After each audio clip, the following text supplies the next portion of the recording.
So this conversation was born out of my last video when I was thinking of being in my premium era. And it was all just a big ruse to get you back on YouTube. Well, it worked. I'm glad to have you here because in that video, I mentioned that you started over, you went to San Francisco and basically built your kit from the ground up. Like if someone had said, if you're going to start a videography career and you can buy everything now, maybe a little slowly as you go, what would it be? And that's kind of what you did. And when you told me that was an intentional decision to buy premium products to help with your brand recognition and to help with fitting into standardized crews, it clicked for me. And that kind of got me down my own thought of what's the benefit of having premium gear. So kind of tell me your rationale. Did I get it right? Was that part of the branding and fitting in the crews, or what additional things did you think of? Yeah. About a year and a half ago, when I moved from Mississippi to California, I was immediately intimidated. I did some Google searches and I was like, oh my gosh, these commercials people are making are like incredible. And I'm like looking around at random DP's websites. I'm like, they own Area Alexas? Like, we were talking at our office about like one day we'd love to rent one just so we know how to use it. And then so I was just like completely blown away. I'm like, dang, this is like a different this is like a different beast. So at first I was actually my first thought was thinking I would finance a red Komodo X because I thought the red cameras were like the premium. Um, with time I've grown to not like red cameras, but that's a different story. But yeah, but anyways, yeah, I was really at first I was like yeah, I wasn't sure how to approach it. So I really followed Luke Forsyth's advice. He had a lot of good gear buying advice. And he really recommended buying good quality pieces of gear. Like buy a good tripod, buy good audio gear, buy a good camera, even if it's a little bit older model. Like he really recommended the Sony FS7. And so that's why I actually went for that one at first. But then also another thing that really bugged me is I used to work at this production company and we always used the cheapest gear. Like we Okay. used tripods that were so finicky. We borrowed a boom pole from our editor. Like when we needed to boom interviews, we would use his personal boom pole, and it was so finicky. And I was always like, why can't we just use nice gear? So and then yeah, and then I had one interview where we were filming in Atlanta, and we were filming these interviews. We had like the penthouse. We were filming these interviews, and like all these like high quality people are around, and we're just using an R6 and an R7, and the R6 is overheating. So in between interviews, we're putting it in the mini fridge to cool down, and then we had two 300Xs, and they couldn't get bright enough to blast through the windows. So we took all the diffusion off, so the light was super harsh on them, and it still wasn't enough. And I was like, why are we doing this? So I knew as soon as I could get control over what gear I was using, I knew I wanted to use high quality gear. And so that was honestly Yeah, and that's a huge thing. You were getting experience on other people's sets with other people's gear and other people's rentals. It's or else you have to kind of do that yourself. You have to buy the the 300X and then you start bringing it to interviews and you're like, "Oh, I need a little more." And then you have to, do I sell this? Do I put it in the closet because I need something more? Like being able to jump onto other people's sets like really saves you money and like you get paid to have experience and learn. So let's kind of go through um the premium products that you have. So you went from quickly the FS7 to the FX9, right? yeah, in about six It- months. Yeah, okay. And then first light is a 600. yeah, yeah. Um Tripod, you got the Satchel, Sackler. satchel. I bought the satchel before I bought a camera. before before I bought an FS7. Yeah. Was it on sale or something? No. Or Oh, I was it? I don't think it was. We would rent the satchelers at our work, or sackler. I don't know the way to say it, but we would rent them at our work on shoots, and then in between we'd have like when we'd have nice commercial shoots, they'd bring yeah. out the nice tripods, and I was like, this is Yeah. amazing. And then like in between, anytime we had corporate interviews, which is what they were usually sending me on, they would just give us these ones that were like sliding down the side and finicky. Like, so I was like, why can't we just own these? So as soon as I could, I was like, that seems like a good purchase. And then the Fujinon MK Cine Zooms. Yeah, recommended by Luke Forsyth. Okay. They seem to be like good. Yeah, yeah. And then audio, what did you do? I got I started with a Sennheiser MKH 600, I think is the one. That's the one that's like $300. But that one's cool because you can put like a double A in it, and it can basically like it can work with like a 3.5 millimeter jack. But then I quickly got the MKH. No, sorry, it's the MKE 600. Mhm. And then after a few months, as soon as I had enough funds, then I got the MKH 8060, which is a bit more. But that one is like I pull up with it on my camera, and sound mixers will be like, ooh, Really? yeah, yeah. Yeah. So But it's a great mic. Yeah. I'm not as big in the audio department. Like I have a small Deity S Mic 2S, which is it's just a simple Yeah. short shotgun mic. Yeah. And honestly, it stays on my camera. I really only use it when I'm booming it overhead for interviews, and I haven't had any complaints. I'm sure there's much Yeah. better mics. Yeah. What do you do for wireless audio? Uh, Followed your advice on it. Got the Sony UWP D27, and then I got Cos 11D. I've got one Cos 11D lavalier, which is great for hiding. It's like a great lavalier to hide on people. And And yeah. how has your experience been on using them? Do you use it a lot? Is it Oh yeah, easy to use? yeah, it's great. Like seeing your workflow on it was pretty cool because you used it through your hot shoe, and you're like, wow, great, no wires, and you notice that you're not getting interference, which I really like. I like Okay.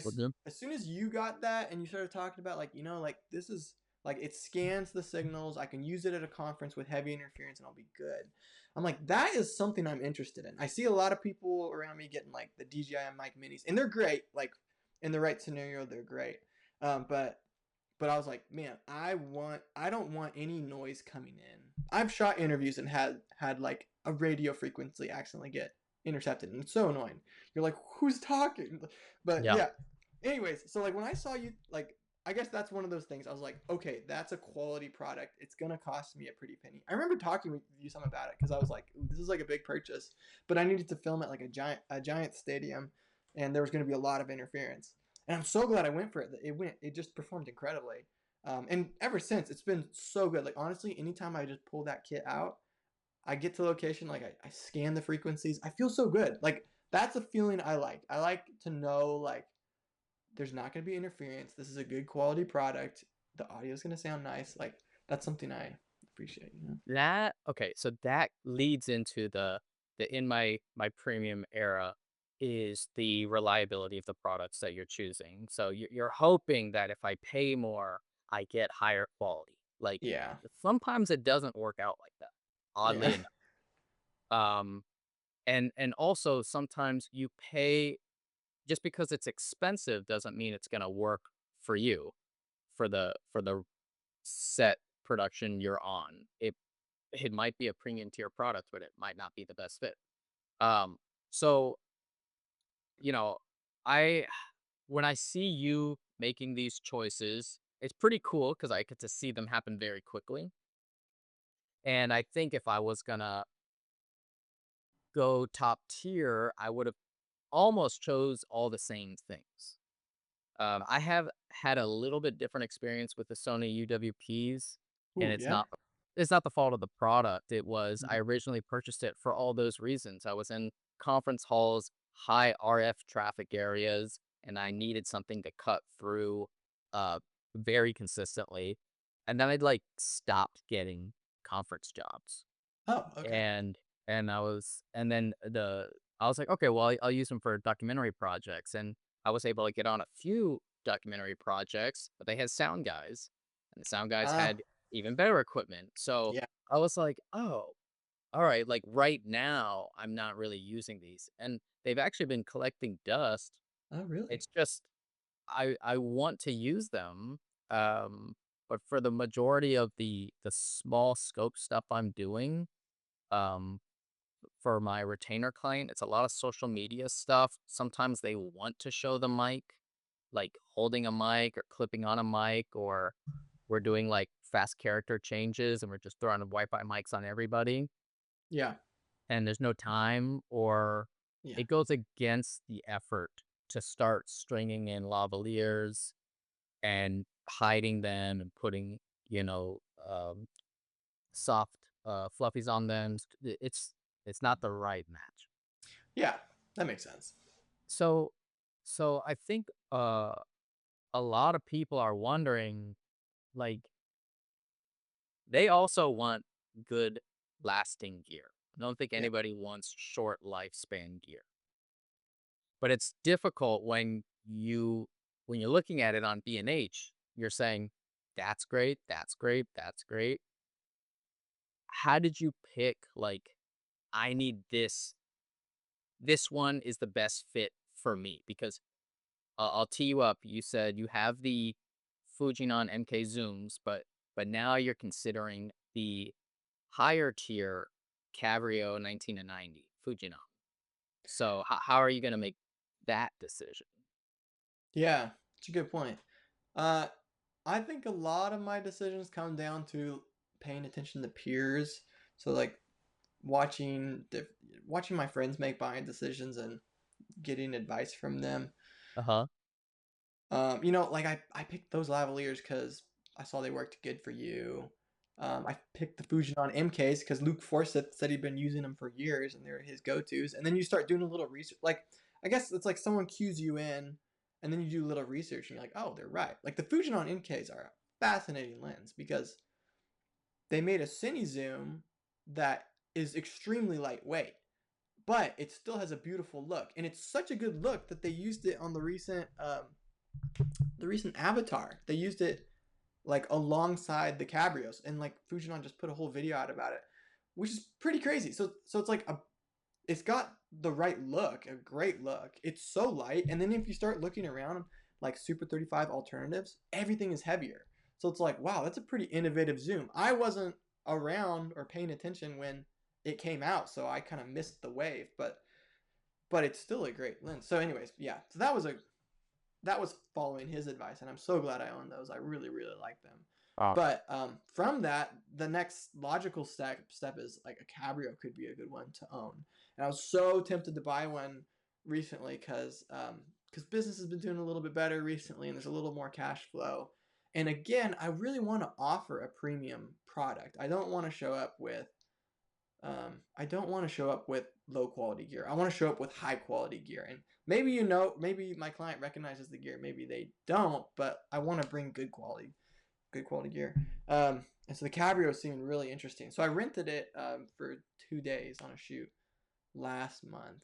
And I was really on the edge about buying it. I had a long phone call with a friend where we talked for like an hour, and he's been in the industry for a while, and he does a lot of work with Comcast. Like that's one of his clients, and he does great work. And he was like, "Don't buy it. Don't buy that. Don't buy it. Like it's too slow. It's too big. It's gonna slow you down. Buy autofocus lenses. Like it's all about speed these days." Like, and I was like, "What? Like that doesn't."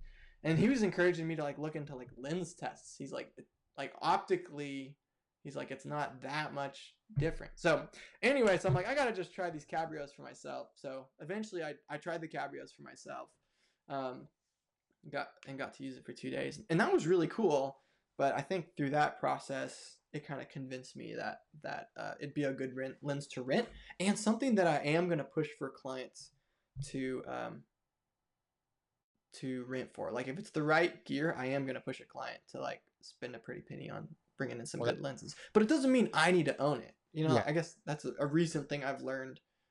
I got connected with this rental house recently, and I got to try some of their lenses and hang out with them, and I was like, man, I'd love to rent from you guys sometime. Do I need a special kind of insurance?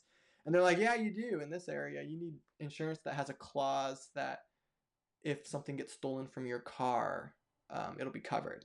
And most insurance doesn't have that, like Allstate Yeah. and things like that. So, anyways, I had to get like special insurance just to rent the lens, and it's like an extra $4,500 a year just to be able to rent some nice glass from them. But it's kind of cool. It's like, wow, like now I can rent any lens. And that's been a whole like mental shift too, that I don't have to own it. Like, and just because I own it doesn't mean it's even gonna pay for itself. That was the tough thing with the Cabrio. I was like, if I spend like, you can get them for a great price these days. Like brand new, they're 30 grand, but these days you can get them for like 10, which is great. But how many people are really gonna pay me a rental fee for that? You know, like, Well, I want to touch on that. yeah, So when you buy the premium tier product, sometimes you're doing it for the client and sometimes you're doing it for you. yeah. That's a It really good point. because like I had been delaying buying a Sackler tripod for quite some time because I'm like, it's expensive and my camera is on sticks right now. It's fine. Like I wasn't gonna make more money because I'm not gonna rent it out as a line item. Um, but I was gonna potentially have a better experience if I could operate the sticks faster. And it wasn't a monetary ROI, it was an efficiency ROI, and then it went on sale, and then that's when I got it. I got the Perfect. Flowtech 75 mil bowl and the Active 6 with the Manfrotto plate, not the touch and go. It's been great. Absolutely have been reassured by using it that it was the right choice. Again, there's no there's no business benefit for that, Yeah, people aren't but paying you extra to bring that out most of the time. they don't. No, no, absolutely not. Um, and but it does help me kind of get into this. Like now, I kind of want to move into. So we have the premium tier products benefits for us. Now, talk to me about the premium tier product benefits for a crew that you're jumping into. There is a seamless integration when you're on all the same accessories that they are on, Yeah, physically and I think kind of like psychologically. They're like you're on the same wavelength we are. Everything your gear is interchangeable with our gear, or we know you are at the same standard. Have you felt that when you brought your gear in? what I've felt is from other crew members, they just are like hoping that your gear is good and that it's gonna work well. Like I can think of two crew members that have complimented me recently. Not because they're like, "Oh, your gear's so cool," but they're like, "Oh, nice. This is like efficient. Like your build is clean. It's not a mess." One of my friends was like, one of my a sound mixer that um I hired recently was like, "Oh, like your camera's in nice condition." He's like, I don't know, like some people their FX9s, like I know one guy's got just massive scratch marks on it. I'm like, how'd you get that? And then another. Oh, and actually no, I got complimented twice by this one gaffer I work with. Um, the first time he's like your kit is like really nice. He's like your tripod works well. Your things. I didn't realize the gaffer would care about my tripod, but he's like, yeah, I work with this other guy that he shows up with this tripod and it looks like it's about to collapse, and he's just nervous the whole time working around this other guy's gear because it's not like it's good quality. Okay. But it's, yeah, I don't know. I love it when I show up and the rest of my crew has great quality. I just worked with a sound mixer recently, and I was like looking through his kit and I'm like, oh man, you literally have the best everything. Like Mhm. he's not charging me significantly more because he's bringing all the best everything, but like, you know, he's got the shoot. What are those labs that are like super nice? Yeah, I'm blanking The on it, but ultrasonics. yeah. Ultrasonics. I Yeah. but there's a specific model. Electrosonics. Electrosonics. Yeah, yeah. Yeah. Yeah, seeing him just like whip out the electrosonics, and then he's got all these gadgets to like mic people up. And then he brought like an extra boom pole if it's too wind, like an extra boom mic if it's too windy because this boom mic handles wind better. I was like, I just felt so confident in working with him. I was like, wow, like looking at his lab set, he's like, look at this thing. This thing's like literally bulletproof. He's like, yeah, it's really expensive, but like it's not gonna break. It's not like it's gonna work so good. That gave me a lot of peace. Yes.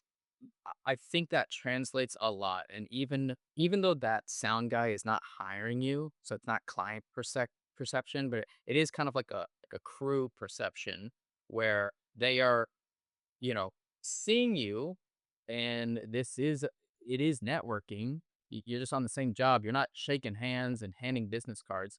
But if I see that sound guy who's doing a fantastic job and he had all of his kit filled out, I'm taking note of that if I need a sound guy in the future. Yeah. So, it's nice to have that reciprocity recip- of Yeah. you, the vice versa ness of it. And you get to instill that confidence into those people as well. Hmm. Yeah.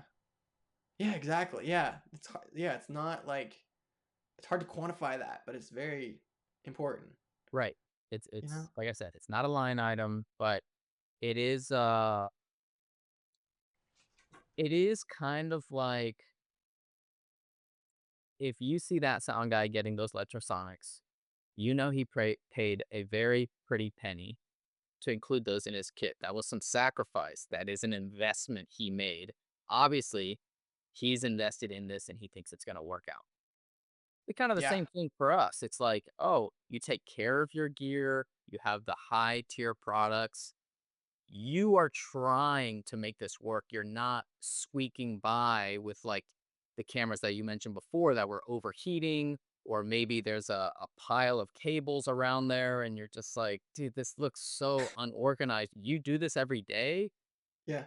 I would think you would have a better system. And so I think there is some psychology to that as well. Yeah. Like if you hire someone to, let's say, tow something out of your house and they come with like Ford F-250 heavy duty, versus like a four-cylinder 1997 pickup. It's like, I'm sure you could pull my thing out of here, but I like that guy, and he probably has to charge more for his premium tier products, but Yeah. I feel confident that he's done this before and he does this every day and he is paid for the right tools to get this done. I think it's pretty similar to that. Yeah.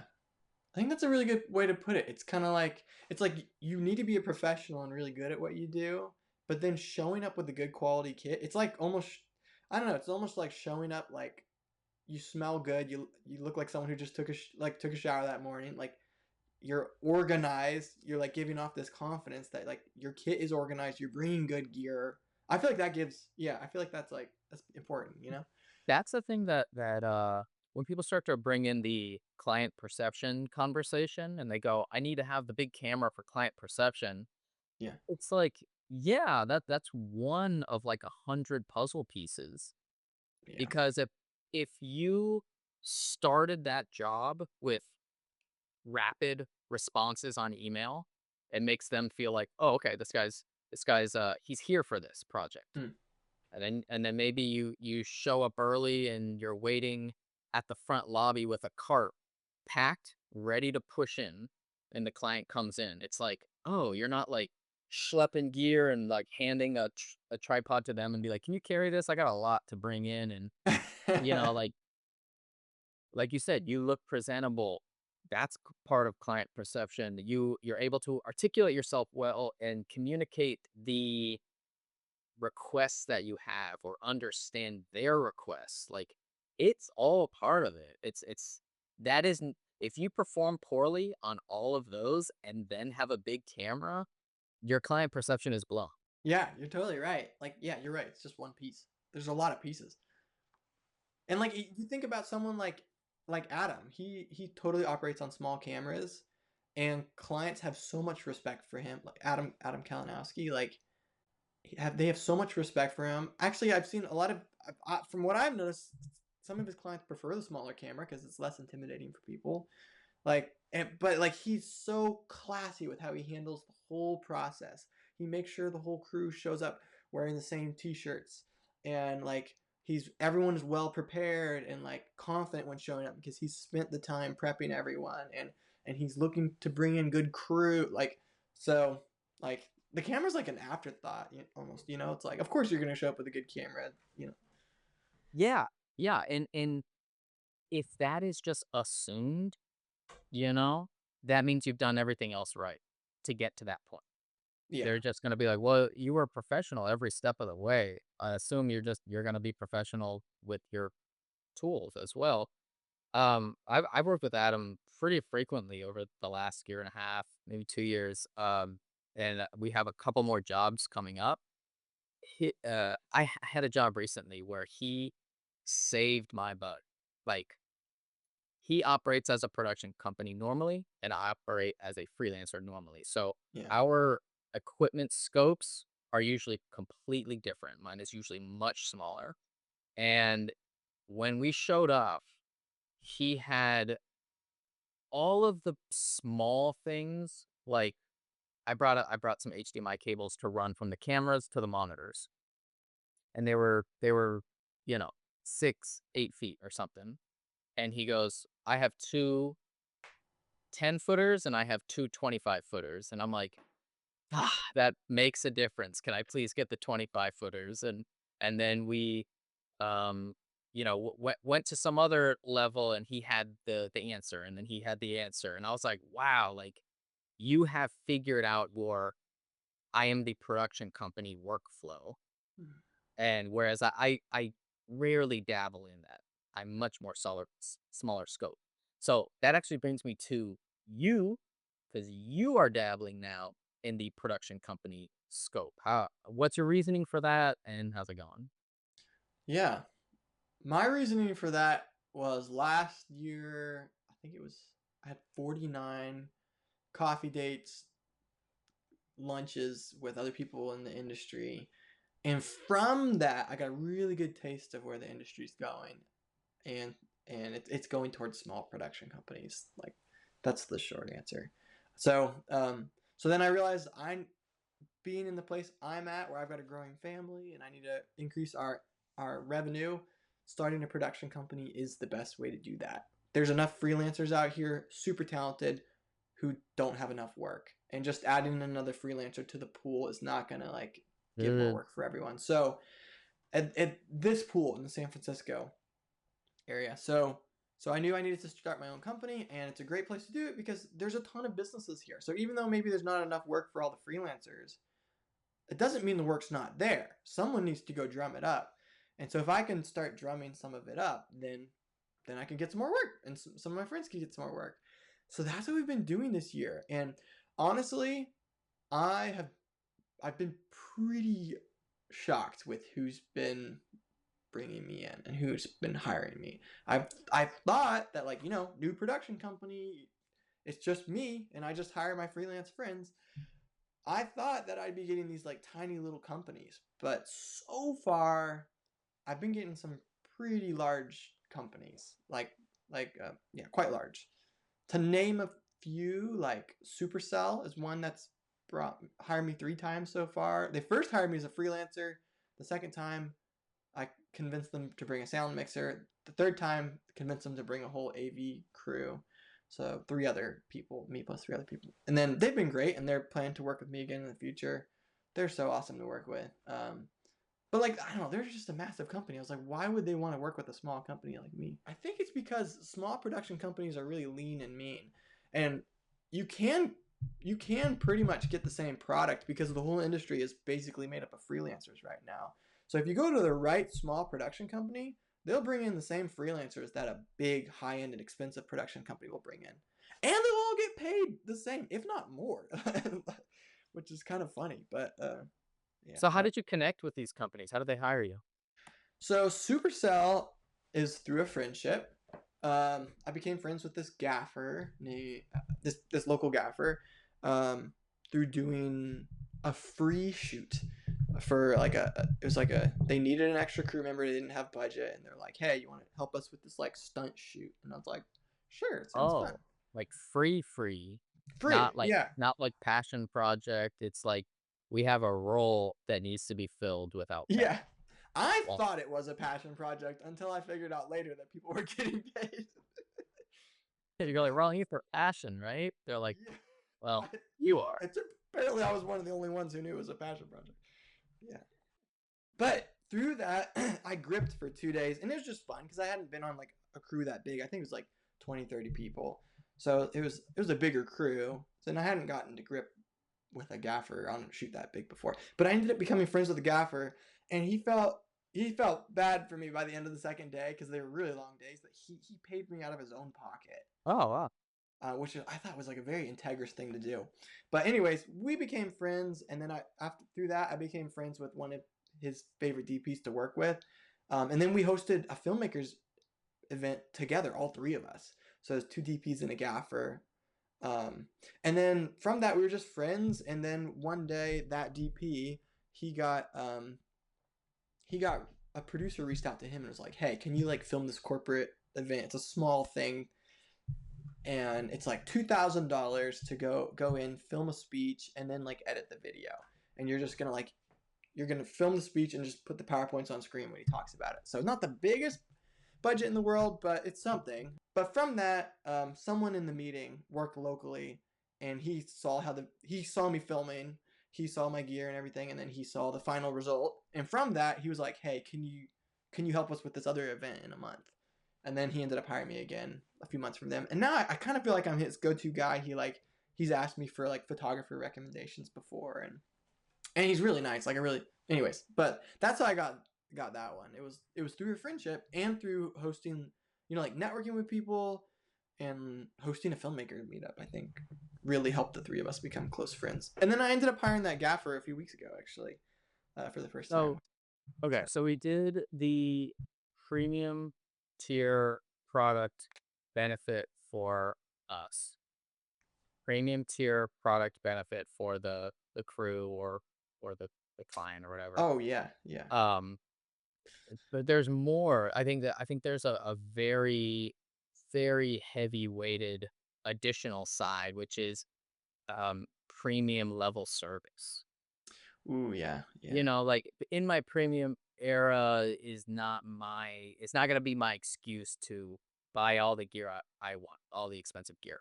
It's also like, well, if I have a premium level service, um, that kind of goes hand in hand that it will have premium pricing, but it will have premium safety nets. It'll have premium communication. It'll have all of this higher tier uh order. Hmm. And I think I have not been in that structure before where I would actually intentionally try to be very um bare bones Hmm. and kind of like I only need to bring this because that's all we're doing. And the amount of times that's bit me for the client getting there and then saying like, actually, I want to do this. And I'm like, oh, well, that wasn't part of our discussion. That wasn't part of our scope. Like, we don't have those products here. And those products were not compensated for, which is a horrible position to be in, right? Yeah. You don't want to be like, I can't solve your requests. So if you go into the premium level service, you're kind of saying, I'm gonna theoretically charge you for a lot. Yeah. And if you have ancillary requests, there's a good chance I will be able to provide for that as well because I brought the things that we didn't discuss about. I brought the things Hmm. that are outside of scope. I have it all. And the last job I did could have benefited from that methodology. What about you? Because Yeah. if you're going to provide how do you see a premium level service? Is that integrated into your premium era? Yeah. Yeah. I mean, with that client we were just talking about, Supercell. So they first asked me to come in, and so I filmed this like little talk, and then they wanted me to film an event. They're like, bring in an AV team, and I'm like, okay, cool. So I gave them a budget, um, and it was higher than they were expecting, but it was for a good quality team. And they're like, could we do like? It turns out like they're really hilarious. They're like, we usually don't have budgets, but for some reason for this event we do. So I'm like, oh, okay, Meaning they can spend whatever or yeah, they don't have anything to spend. yeah, they can usually spend whatever. Oh, okay. Their Right. company trusts them. Like their company culture is really cool. They can spend whatever, but their company has a lot of trust in them. So like they spend whatever, but they're very responsible in it, which is cool. So for this event, they ended up having a smaller budget than they thought they would have. So then I was like, okay, at a bare minimum, we need a sound mixer. If we want to go like low and dirty, we won't, we won't have good audio to the room, but it's a small enough room. Maybe you're fine, but the video will have good audio. So we brought in a sound mixer. The event worked. The client provided their own speaker. It didn't work that well.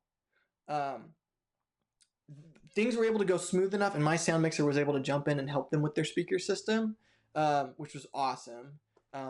Actually, the sound mixer that helped me with this one, you connected me with him. I think Oh, he who? reached out to. His name's Yuki, and he reached out to you to join our filmmaker group chat. So because of that filmmaker group chat, I got connected with a great sound mixer and an awesome person. He's great. Love it. But anyways, so he like helped them out. So the client could tell things were going wrong, but like we were able to smooth out the experience for the guests, so they didn't see it as much. And we had to do a lot of editing later to like clean up the audio because it got to be quite challenging because of the speaker system they brought. But from that, at the next event, I proposed double the budget to bring in a bigger crew, to bring in more lighting. And they're like, I could tell he was like uncomfortable with it, but he was like, I'm going to trust you. Like, let's go for it. I can see why that would be more valuable for this event. We brought in the bigger team.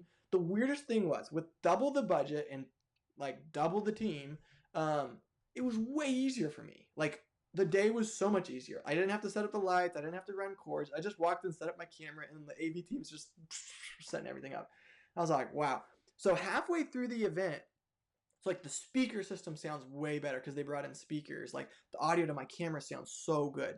They're like miking people up super well. Like the audio team I brought in, they brought like 5 extra lavaliers just so they can mic people faster. So they had like a bunch of lavaliers on standby, and like when another speaker would come up, they would like get them early.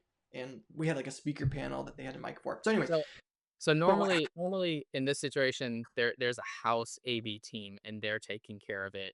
But yeah. because that went wrong last time, your video production team kind of filled in those gaps. So they didn't have a house AV team. So Okay. what they did it's a closed door event where they had like some real high end people there from video game companies. And it was like 30 to 50 people in a room. So they're like, we'll just bring a speaker and have like a karaoke mic.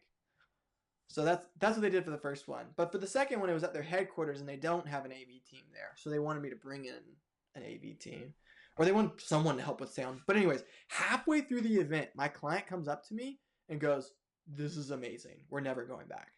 Perfect. I was Oh, like, great. We're never going back, so this is going to be a repeat thing.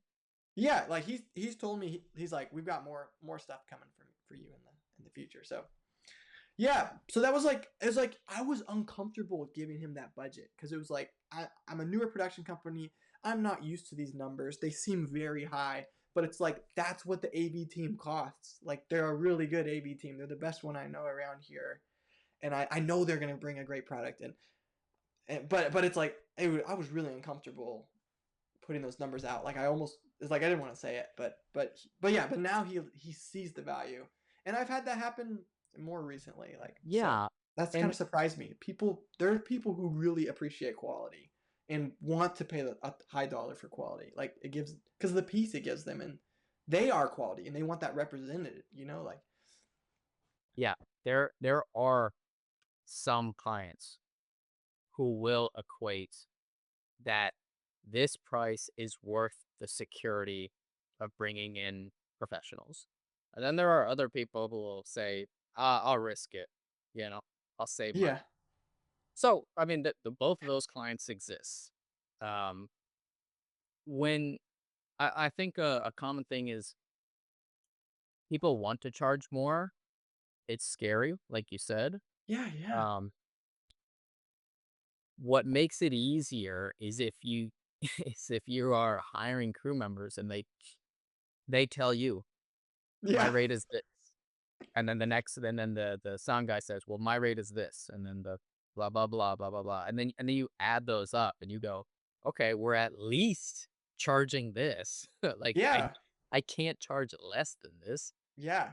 And then your company needs to make it beneficial to be in there. So Yeah. usually it's a little more, and then you're looking at that big number and you're like,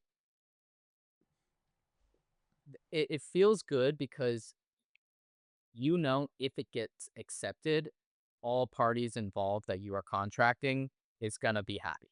Yeah. Oh yeah. Yeah. You're not doing half rates and saying, "Please do me a favor," or something. Yeah. Oh yeah. Because I don't like it when people do that to me. I Yeah. definitely don't wanna do that to someone else. Like, it but that's great, man. It's great it got accepted and the client was beyond satisfied and they wanna continue doing work. Like, that sounds like a great repeat client to have. Yeah. Yeah, totally. So that's been happening more. Last week, I actually had a client come back. We're in the process of a video that's taken 2 months to make. It's just not two straight months, but like 4 shoot days and like 5 pre-pro days and 3 weeks of editing, like spread across like 2 months. Um, but I'm working with an editor, and early on in the process, we were budgeting how much editing time we needed to do for this client. And what we actually did is to give him a safety net. My plan was I was going to tell the client, you got 2 weeks. We'll do 2 weeks to do the first edit, and then 1 week to do revisions. But within that, my conversation with the editor is how many like full edit days are we going to do? And we were actually thinking it'd be between 3 to 5. But we didn't want to tell the client that because we wanted to give room for error. We wanted to give room to breathe and spend more time if we need to. So I wasn't expecting him to work 2 to 3 weeks, but like to work 3 to 5 days spread out. He can choose when he can get it done really quick and just message me right away. I don't Yeah. really care, and I communicated that. But he was like, I think I could get it done in like 3.5 days. And then he said I think I could get it like with the scope of work I gave him. He's like, I think I could get it done in 3 full work days. And then I'm like, okay, and then we're gonna want 2 rounds of revisions. He's like, okay, maybe another half day or maybe a day. And then I'm like, okay, but keep in mind, from what I know about this client, I'm quite sure. I've noticed from what he's shared with me that he can be very particular, and those rounds of revisions could get quite complicated. He's like, okay, if you want to add an extra day just to be safe as a buffer, I would say 5 days. That'd be plenty. So we did that. That was like 2.5 months ago. Last week, first round of revisions, we sent the client this video. 49 notes for changes from the client.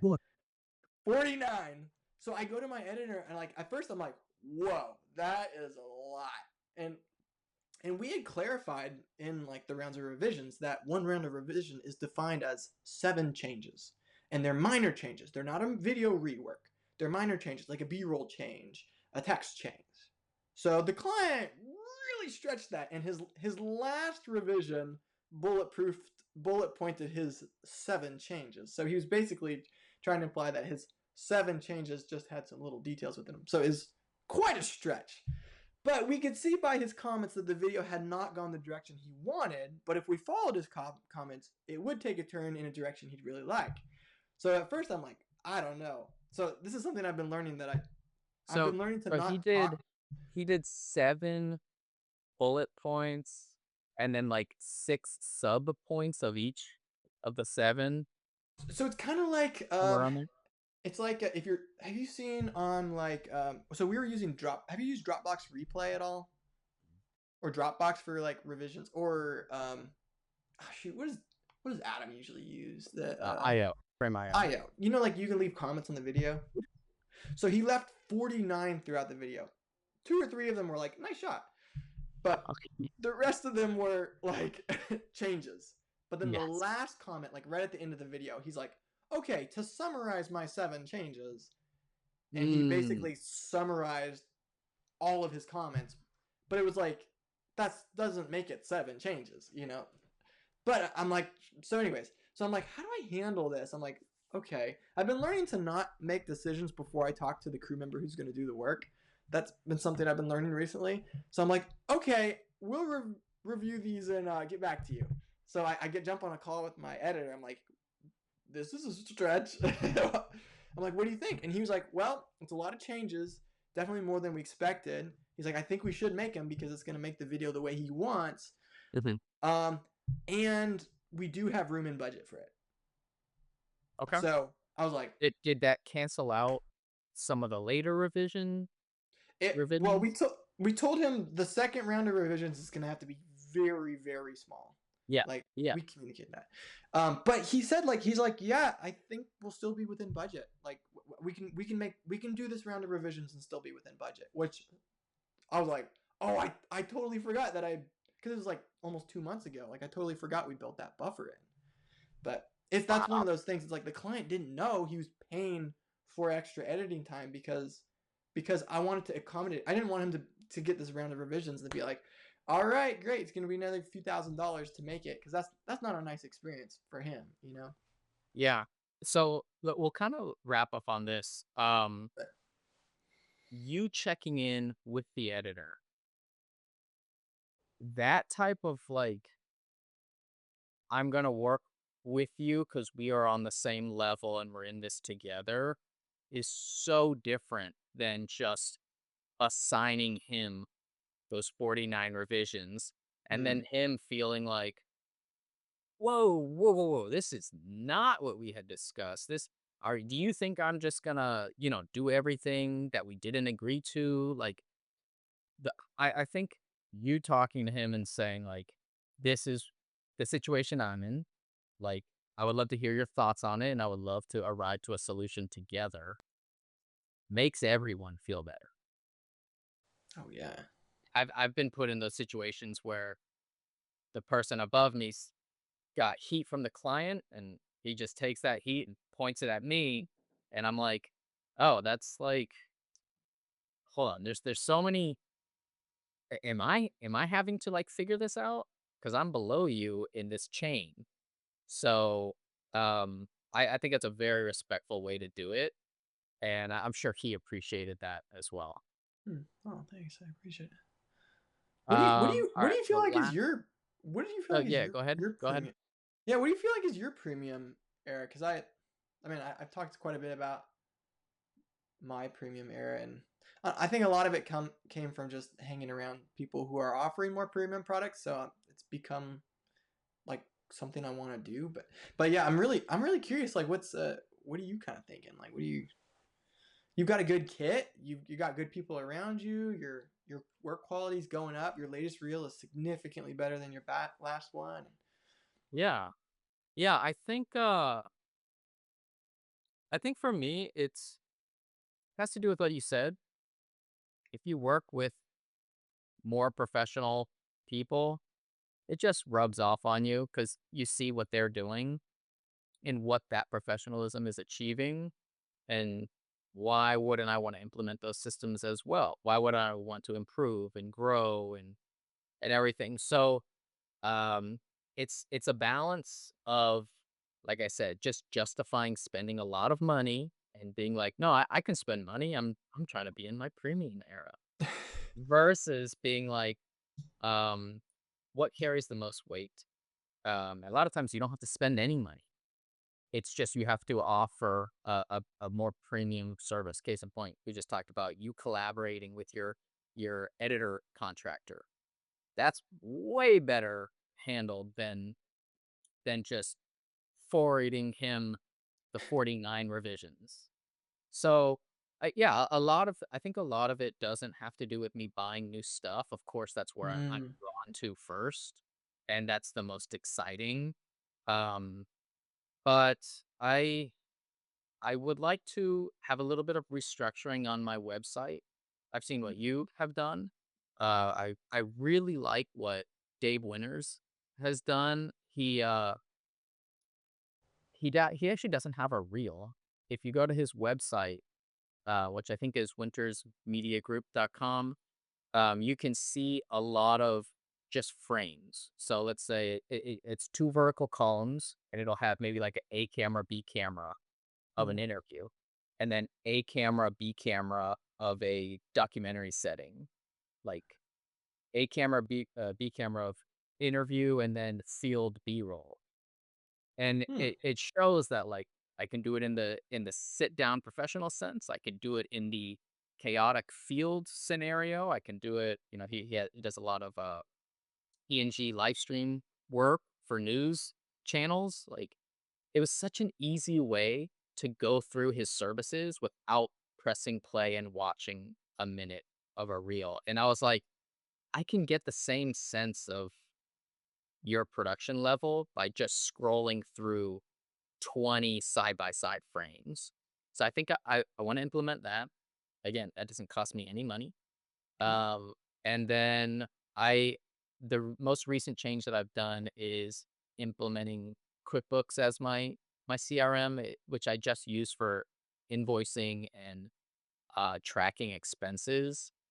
But man, being able to see your P&L report, and I'll get text from Adam, and he'll say, how's your revenue doing for Q1 of this year versus Q1 of last year? And I'm like, oh yeah, I can check that data. Huh. Um, whatever, expenses are up, profits down, profits up, whatever it is. I'm like, okay, this gives me much more structure on if I should, or if I have the funds to buy something else because I'm in a better or worse position than I was last year. So I Mm, think a lot of the premium level stuff that I'm aspiring for right now is going to be more structure based, mm, and kind of taking in a lesson from that last job I did where charged as a I charged as a freelancer, and I should have charged more cohesively as a production company and given myself some more margins, which I've been told many times to do by other professionals, and this time it slipped through the cracks. So yeah, mm. that's kind of, I think, where my priority needs to go. Um, Small scale, I think I need to get a B camera lens, like I'm basically looking at the Tamron 35 to 150. Okay.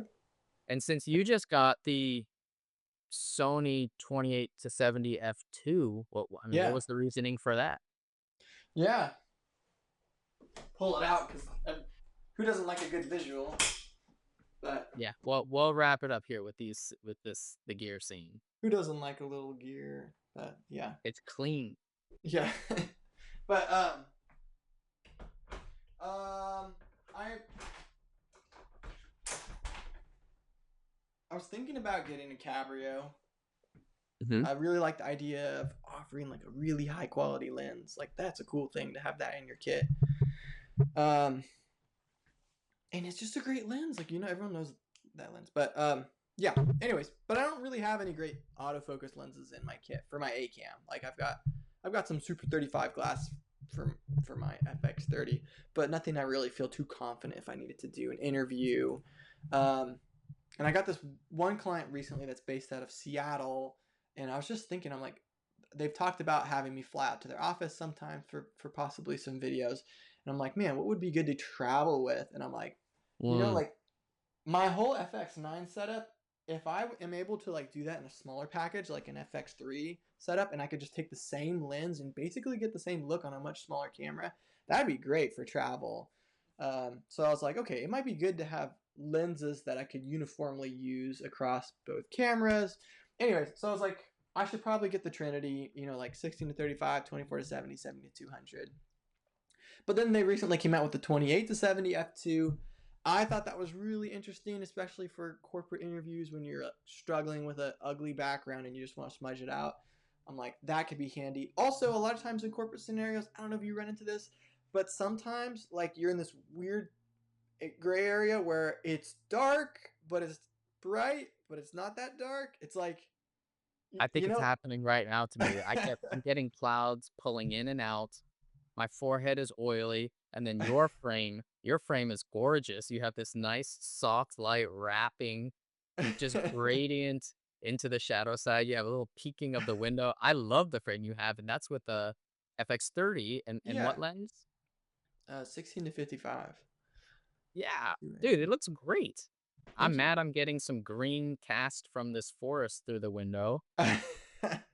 Yeah, costs a lot. But yeah, anyways, went for that. It's basically for me, it's like a 24 to 70, 7200, but it's like Sony just came out with the 20 to 70 and 50 to 150. So I those seem useful. 50 to 150 seems handy for interviews, like B cam. Getting a little wider than 70 seems nice for B cam. Nice to have that option if I want to. So yeah, so So I'm thinking about it like, what's you that? bought the 50 to 150? Yeah. And wow. So I mean, that almost to me sounds like the modern version of when everybody was doing the art zooms. They had the 18 to 35 on the A Mm, cam and then the 50 to 100 on the B. yeah, Uh, but this sounds like, I mean, dude, yeah, F2 28 yeah. to 70 and then F2 50 to 150. Yeah. You did go premium. Wow. Yeah, yeah. I was like, like everyone has a 24 to 70, 72. Yeah, but it's basically that. It's like it's just Mhm. like a little more premium. I know that those lenses are gonna last a long time. It's kind of like, like yeah. If you're with your 24 to 70, 7200, like those lenses are just gonna get used. Like One thing that I heard another colleague say is he's focusing all his time trying to match his A and B camera. He was like, "Can I do FX6, FX3? Can I get away with FX30? Do I just need to get two of the same matching bodies? And are they all different battery types, media types, and still slightly different images?" And then he said, "What I s- I stopped thinking about the bodies and I went to the lenses." And he said, "I just bought two of the Tamron 35 to 150s f2 to 2.8." And he said having two of the same lenses gave him more matchability than focusing on the bodies. that seems like a great one. Jared loves that lens, and I have a friend who uses that lens all the time for corporate. He usually matches it, so he usually has his A cam on the Sony 50 to just the 50 millimeter 1.2, and then his B cam he'll have the Tamron 35 to 150, and he loves that. Apparently they match pretty well, or it's easy for him to match. But Yeah, Jared uses that lens religiously, and he's taking a little break from YouTube, so I'll try to get him on a call, or yeah, you we can should. we could do what we did last year when we had that private call and talked about our finances for the year. I Yeah, we had should. another like just friends scenario who are not in the video industry, and we were talking about finances and retirement accounts and ways to increase income. And I'm like, dude, this is so cool to not have any stigma around being able to talk about money because we're all thinking of like, how do we get through this trajectory of Yeah, increasing income? Um, and it's nice to be with people who aren't so tight-lipped about it and don't mind like experimenting. This is what I'm doing. This is what you're doing. yeah, that's a great idea. Man, I haven't talked to Jared in a while. I should Well, reach then out. I'll set up the call. But Yeah, um, this was awesome, yeah, Tommy. And I'm sure we'll do another one soon. absolutely. Thanks for making the time, David, and thanks for all you do for our community and our industry. It's very kind of you, and I think it's good for our industry what you do. So thank you for doing it. Thanks, man. I appreciate it. It's a fun